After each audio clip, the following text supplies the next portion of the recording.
yang semuanya, perkenalkan kami mahasiswa Ilmu Politik STAMUK 2024 sekarang bersama dengan Kak Ira selaku dosen Ilmu Politik akan mewawancarai beliau seputar materi inovasi desa dari mata kuliah pemerintahan desa. Sebelumnya perkenalkan, nama saya Clara Reva dan rekan saya dan nama saya Ivonelin.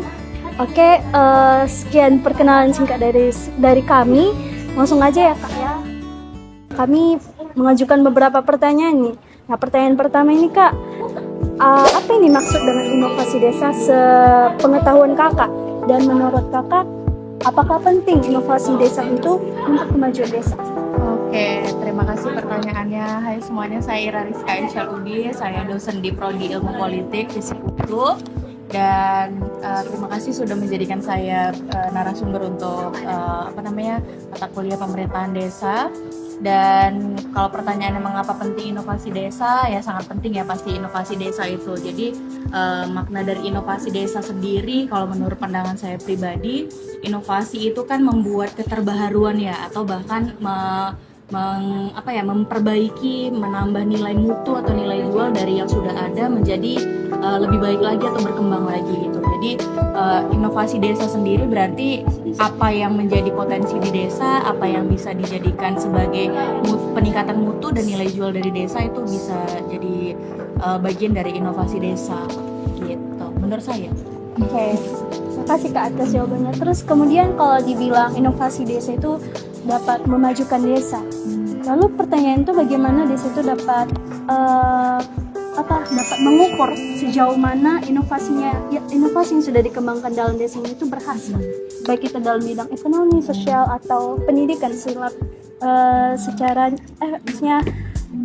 Sekarang kan Kak Kira berdiri sebagai akademisi, mungkin dalam bidang ilmu pengetahuan seperti apa? Oke. Jadi kalau berbicara tentang inovasi desa, apa yang bisa diukur dari desa tersebut untuk meningkatkan sosial ekonominya, yang paling utama itu menurut Kak Ira secara pribadi adalah kita tahu dulu potensi geografis di desanya gitu. Misal kalau desanya itu berada di lingkungan memang wilayahnya atau tanahnya subur, ya mungkin bisa ditingkatkan inovasinya dari segi pertanian, perkebunan atau apalah gitu yang bisa diberdayakan. Tapi kalau misalnya memang desa tersebut letaknya ada di pesisir, mungkin ya beda lagi kan pasti cara inovasinya gitu. Jadi bagaimana cara mengukur potensi dari desa tersebut, kenali dulu gitu loh potensi apa yang disediakan oleh alam dari desa tersebut.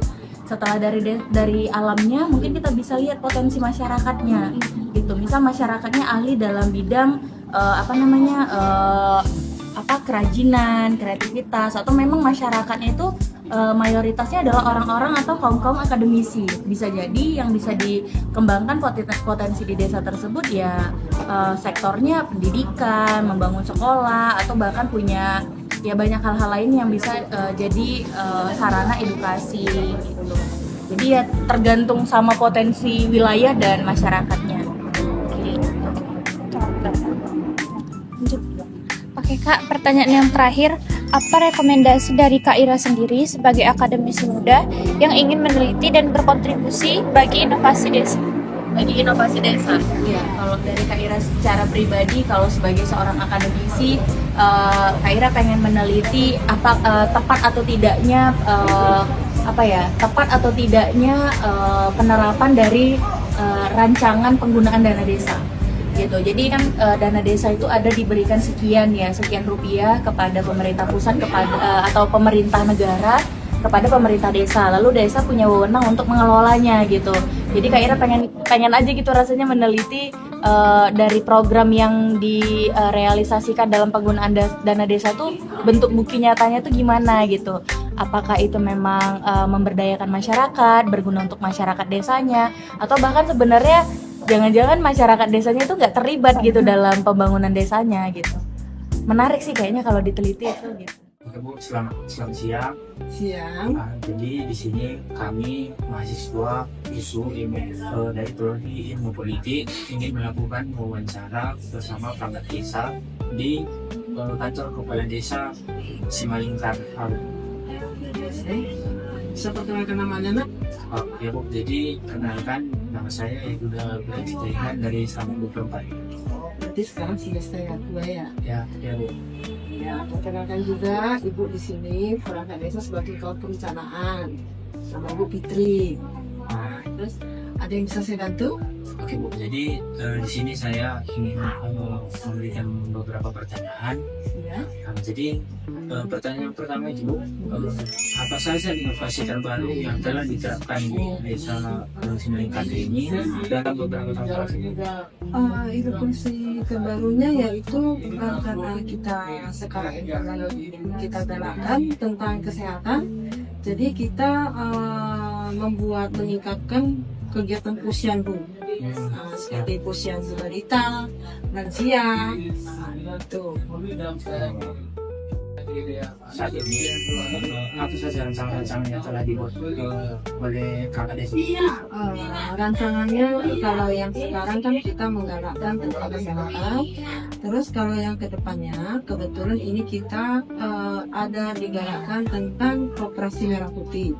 Nah, jadi kita nanti itu berkesinambungan antara kesehatan, baru nanti kita buat juga dengan koperasi merah putih. Ini nanti koperasi merah putih itu bergerak di bidang pangan mungkin ya. Oke, kasih jawab. Jadi pertanyaan kedua itu apa latar belakang atau masalah utama yang mendorong inovasi?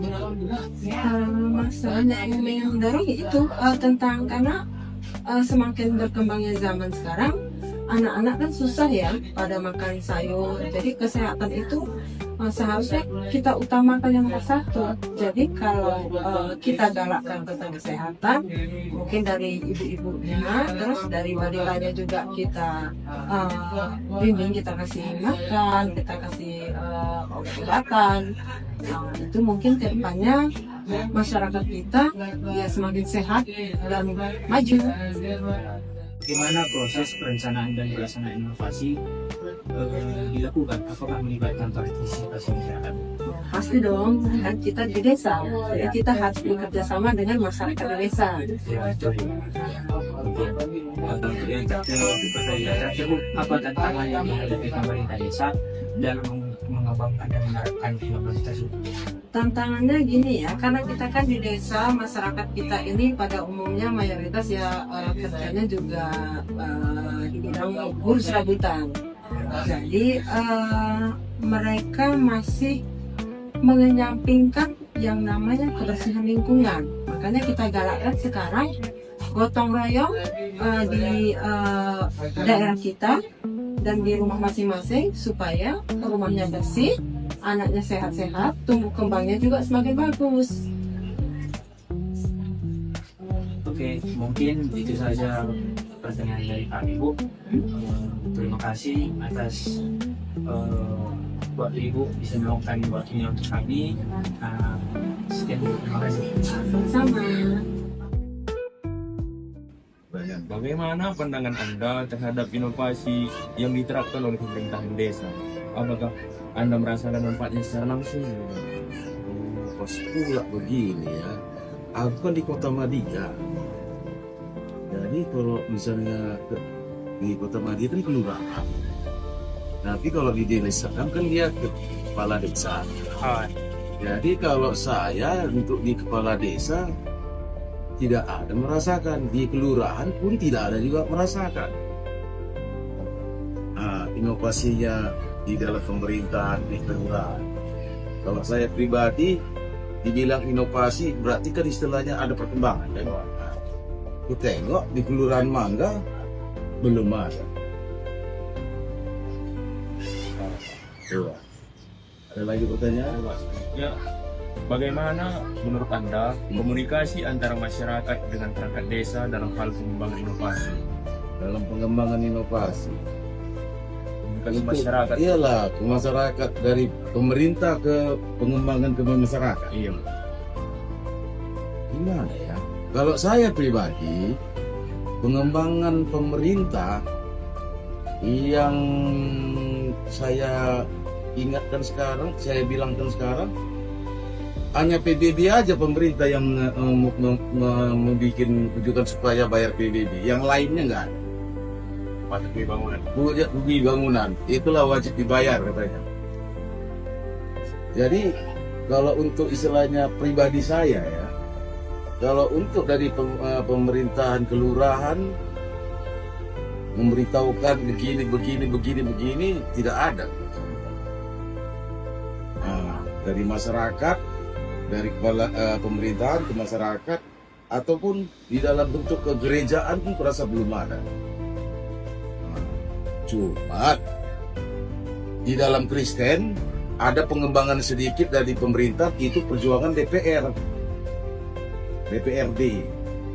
Kenapa saya bilang selama ini pengajar-pengajar di Muslim dia dapat honor dulunya sampai sekarang.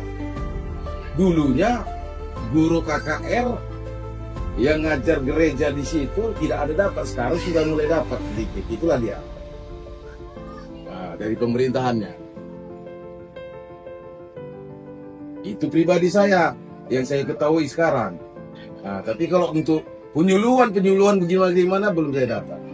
Yang hanya saya dapat sekarang udah memang digerakkan PBB itu nggak boleh nggak dibayar. Kenapa? Kalau nggak ada PBB nggak bisa kita ngurus surat menyurat.